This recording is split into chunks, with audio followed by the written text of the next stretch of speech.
السلام علیکم ورحمۃ اللہ وبرکاتہ۔ بسم اللہ الرحمن الرحیم۔ کیا آپ نے کبھی سوچا ہے صحابہ کرام رضوان اللہ علیہم اجمعین کا علم کس قدر گہرا اور وسیع تھا، اور کیا واقعی ایسے سوالات بھی پوچھے جاتے تھے جن کے جواب آج کا انسان سن کر حیران رہ جائے۔ آج ہم آپ کو ایک ایسا ایمان افروز واقعہ سنانے جا رہے ہیں جس میں علم، حکمت اور روحانیت کا خزانہ چھپا ہوا ہے۔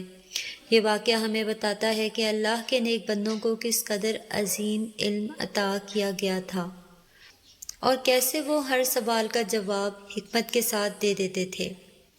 آئیں سنتے ہیں حضرت علی رضی اللہ تعالیٰ عنہ کے علم اور بصیرت کا ایک حیرت انگیز واقعہ۔ حضرت عبداللہ ابن عباس رضی اللہ تعالیٰ عنہ بیان کرتے ہیں کہ سب سے پہلے حضرت خدیجہ رضی اللہ تعالیٰ عنہ کے بعد جس شخص نے حضور نبی کریم صلی اللہ علیہ وآلہ وسلم کے ساتھ نماز ادا کی وہ حضرت علی رضی اللہ تعالیٰ عنہ ہیں۔ اور ایک دفعہ آپ رضی اللہ تعالیٰ عنہ نے فرمایا کہ حضرت خدیجہ رضی اللہ تعالیٰ عنہ کے بعد سب سے پہلے جو شخص ایمان لایا وہ حضرت علی رضی اللہ تعالیٰ عنہ ہیں۔ اس حدیث کو امام احمد نے روایت کیا ہے۔ حضرت عمران بن حسین رضی اللہ تعالیٰ عنہ ایک طویل روایت میں بیان کرتے ہیں کہ حضور نبی کریم صلی اللہ علیہ وآلہ وسلم نے فرمایا، بے شک علی مجھ سے ہے اور میں اس سے ہوں، اور میرے بعد وہ ہر مسلمان کا ولی ہے۔ اس حدیث کو امام ترمذی نے روایت کیا ہے اور کہا ہے کہ یہ حدیث حدیث حسن ہے۔ محمد صلی اللہ علیہ وآلہ وسلم فرماتے ہیں کہ میں علم کا شہر ہوں اور علی رضی اللہ تعالیٰ عنہ اس کا دروازہ ہے۔ اللہ تعالیٰ نے حضرت علی رضی اللہ تعالیٰ عنہ کو دنیا کے علوم سے نوازا۔ آپ کی ذات گرامی ایک پوشیدہ حقیقت ہے جسے آج تک کوئی مکمل کھوج نہیں سکا۔ حضرت علی رضی اللہ تعالیٰ عنہ دارالعلوم ہیں۔ کائنات کے تمام علوم سے اللہ نے آپ کو آشنا کر دیا۔ حضرت علی رضی اللہ تعالیٰ عنہ جب بھی محفل میں تشریف فرما ہوتے لوگوں کو اجازت دیتے اور فرماتے، لوگو اگر تم کسی معاملے میں رہنمائی چاہتے ہو تو مجھ سے سوال کرو۔ ایک مرتبہ حضرت علی رضی اللہ تعالیٰ عنہ کوفہ کی مسجد میں تشریف فرما تھے۔ مجمع میں شام سے ایک شخص آیا ہوا ایک مسافر بھی تھا۔ نہایت ادب سے کھڑا ہوا اور عرض کی، اے امیر المؤمنین، مجھے کچھ سوالات میں تشویش ہے۔ میں آج یہاں آپ کی موجودگی کا سن کر آپ سے چند سوالوں کے بارے میں جاننے کے لیے آیا ہوں۔ میں آپ سے ان کے متعلق درست معلومات چاہتا ہوں۔ آپ رضی اللہ تعالیٰ عنہ نے جواب دیا، اگر تم سوالات پوچھنا چاہتے ہو تو پوچھو، اگر ضد بازی یا بحث کا ارادہ رکھتے ہو تو محفل کے آداب کو دیکھو اور خاموشی سے بیٹھ جاؤ۔ یہ مکالمہ سن کر ہجوم میں لوگ بھی آپ کی جانب متوجہ ہوئے۔ اس شخص نے حضرت علی رضی اللہ تعالیٰ عنہ سے سوالات کا آغاز کیا اور کہا، اے امیر المومنین، مجھے یہ بتائیں کہ تخلیق کائنات میں اللہ نے سب سے پہلے کس کو تخلیق کیا؟ آپ رضی اللہ تعالیٰ عنہ نے فرمایا، اللہ نے سب سے پہلے نور کو پیدا کیا۔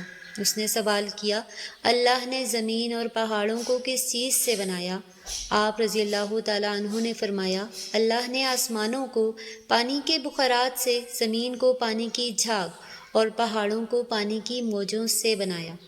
پھر اس نے سوال کیا، مکہ کو ام القریٰ کیوں کہا جاتا ہے؟ آپ نے فرمایا، ام القریٰ کے معنی ہر ترتیب کی ماں، کیونکہ زمین کی ہر چیز اس کے نیچے سے بچھائی گئی، اسی لیے عرب کے شہر مکہ جہاں بیت اللہ شریف ہے اسے ام القریٰ کہا جاتا ہے۔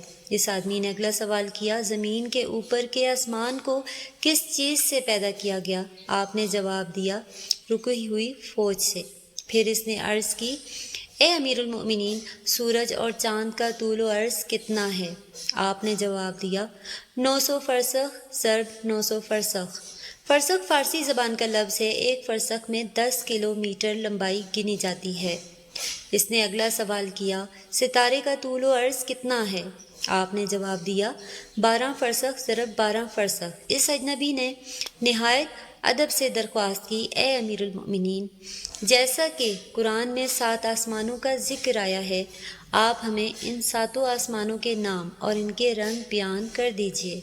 آپ رضی اللہ تعالیٰ عنہ نے فرمایا، جو آسمان زمین کے اوپر ہے اس کا نام رفیع ہے، اور وہ پانی بخارات دھول سے بنا ہوا۔ دوسرے آسمان کا نام کیزوم ہے، اور اس کا رنگ تانبے جیسا ہے۔ تیسرے کا نام مدون ہے، اور اس میں ملے جلے رنگ ہیں۔ چوتھے آسمان کا نام ارفلون ہے، اور اس کی رنگت چاندی جیسی ہے۔ پانچویں آسمان کا نام ہیون ہے، اور اس کی رنگت سونے جیسی ہے۔ چھٹے آسمان کا نام عروس ہے، اور وہ سبز یاقوت کا بنا ہوا ہے۔ ساتویں آسمان کا نام اجمع ہے، اور یہ سفید موتیوں سے بنا ہوا ہے۔ اس آدمی نے اگلا سوال کیا، اے علی، آپ مجھے یہ بتائیں، بیل وہ واحد جانور ہے جس نے کبھی آسمان کی طرف اپنا سر نہیں اٹھایا، ایسا کیوں ہے؟ آپ رضی اللہ تعالیٰ عنہ نے جواب دیا، جب سے قوم بنی اسرائیل نے گوسالہ کی پوجا کی تھی، تب سے بیل شرم کے مارے آسمان کی طرف سر نہیں اٹھاتا۔ گوسالہ ایک سنہری رنگ کا پتھر یا بچڑا تھا جسے موسیٰ علیہ السلام کے دور میں سامری جادوگر نے اپنی جادوئی مہارت سے بولنے اور حرکت کرنے کی طاقت دی، اور موسیٰ علیہ السلام کی غیر موجودگی میں بنی اسرائیل سے اس بچڑے کی پوجا کروائی تھی۔ مجمع میں موجود تمام لوگ حضرت علی رضی اللہ تعالیٰ عنہ کی حاضر جوابی اور علمی قابلیت سے بے حد متاثر ہو رہے تھے۔ شام سے آئے ہوئے مسافر نے اگلا سوال پوچھا، اے امیر المؤمنین، وہ کون سے نبی تھے جنہوں نے ایک ہی وقت میں 2 بہنوں سے شادی کی تھی؟ آپ رضی اللہ تعالیٰ عنہ فرمانے لگے، وہ یعقوب بن اسحاق علیہ السلام تھے۔ انہوں نے ایک ہی دن ایک ہی وقت میں 2 سگی بہنوں حبا اور راحیل سے نکاح کیا تھا، لیکن اس کے بعد اللہ نے بیک وقت 2 بہنوں سے نکاح کو اسلام میں حرام قرار دے دیا تھا۔ اس آدمی نے اگلا سوال پوچھا، مد و جزر کیا ہے؟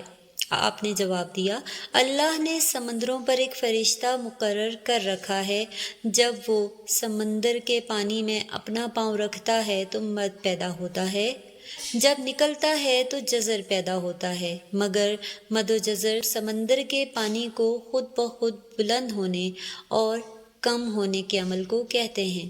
اس آدمی نے اگلا سوال کیا، یہ بتاؤ کہ جنات کا باپ کون ہے؟ اللہ نے جنات کی طرف کس نبی کو مبعوث کیا تھا؟ حضرت علی رضی اللہ تعالیٰ عنہ نے فرمایا، جنات کے جد اعلیٰ کا نام شمان ہے، اور اسے اللہ نے آگ کے شعلے سے پیدا کیا تھا، اور اللہ نے جنات کی طرف ایک نبی کو مبعوث فرمایا تھا جن کا اسم گرامی یوسف تھا، جنہوں نے جنات کو اللہ پاک کی عبادت کی دعوت دی، لیکن انہوں نے اسی نبی کو قتل کر دیا۔ اس شخص نے دوبارہ دریافت کیا، ابلیس کا آسمانوں میں کیا نام تھا؟ حضرت علی رضی اللہ تعالیٰ عنہ نے جواب دیا، حارث۔ پھر اس نے پوچھا کہ آدم علیہ السلام کا نام آدم ہی کیوں رکھا گیا، اور انہوں نے کتنی عمر پائی؟ آپ رضی اللہ تعالیٰ عنہ نے فرمایا، کیونکہ وہ عدیم ارض یعنی نایاب زمین کی کھال سے بنائے گئے تھے، اسی لیے ان کا نام آدم رکھا، اور 900 سال عمر پائی۔ اس نے سوال کیا، میراث میں مرد کے 2 جبکہ عورت کا 1 حصہ رکھا گیا ہے، جبکہ اسلام تو مساوات کا حکم دیتا ہے۔ آپ فرمانے لگے، جنت میں حضرت حوا علیہ السلام نے جو خوشہ اٹھایا تھا، اس پر گندم کے 3 دانے تھے، انہوں نے خود 1 رکھا، جبکہ آدم علیہ السلام کو 2 دیے، کیونکہ وہ ہمارے جد ہیں۔ اسی لیے اسی نسبت سے وراثت میں مرد کے 2 اور عورت کا 1 حصہ مقرر ہوا۔ اس نے پوچھا، مختوم کون سے نبی پیدا ہوئے تھے؟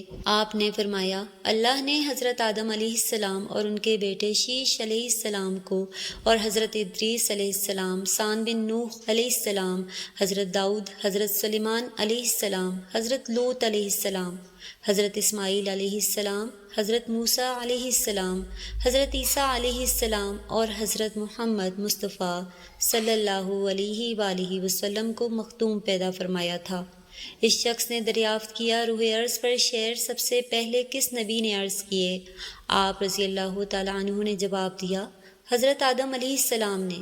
جب حضرت آدم علیہ السلام زمین پر اتارے گئے، انہوں نے ہر طرف زمین کی خاک اور وسعت اور ہوا کو دیکھا، اور پھر جب شیطان کے وسوسے کی وجہ سے قابیل نے حابیل کو قتل کیا تو آدم علیہ السلام نے شدید غم میں یہ اشعار کہے، جن کا ترجمہ ہے، اور ان کی رہنے والے بدل گئے، اور زمین کا چہرہ خراب اور گرد آلود ہو چکا ہے، رنگ اور ذائقہ رکھنے والی چیز بدل گئی، اور خوبصورت چہرے کی بشاشت ماند پڑ گئی۔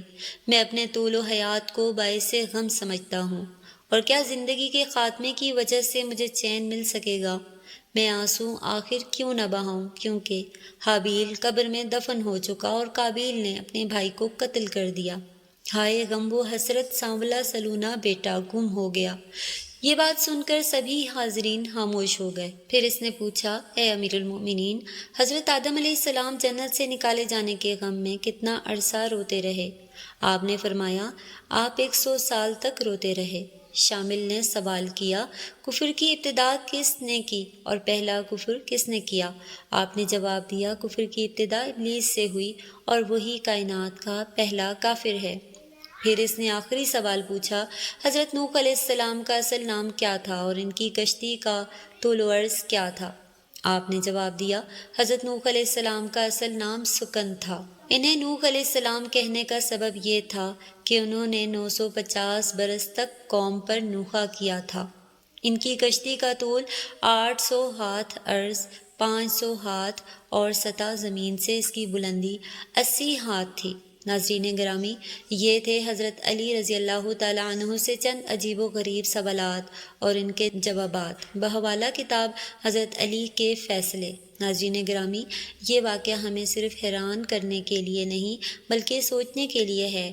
حضرت علی رضی اللہ تعالیٰ عنہ کا علم، ان کی دانائی اور ان کا انداز ہمیں یہ سبق دیتا ہے کہ علم حاصل کرنا، سوال کرنا اور حق کو سمجھنا ایک مومن کی پہچان ہے۔ ہمیں بھی چاہیے کہ ہم اپنی زندگی میں علم دین کو اپنائیں، قرآن و حدیث کو سمجھیں اور اہل بیت اور صحابہ کرام کی سیرت سے رہنمائی حاصل کریں۔ اللہ تعالیٰ ہمیں سچا علم عطا فرمائے، ہمیں نبی کریم صلی اللہ علیہ وآلہ وسلم اور اہل بیت اطہار سے سچی محبت نصیب فرمائے اور ہمیں ان کے نقش قدم پر چلنے کی توفیق عطا فرمائے۔ اللہ سے دعا ہے کہ نبی کریم صلی اللہ علیہ وآلہ وسلم اور ان کے اہل بیت کا سچا اور پکا غلام بنائے، آمین ثم آمین۔ اگر آپ کو ایسے ایمان افروز اور روحانیت سے بھرپور واقعات پسند آتے ہیں تو ہمارے چینل کو ضرور سبسکرائب کریں اور اس پیغام کو دوسروں تک پہنچانے میں ہمارا ساتھ دیں۔ شکریہ۔ اللہ حافظ۔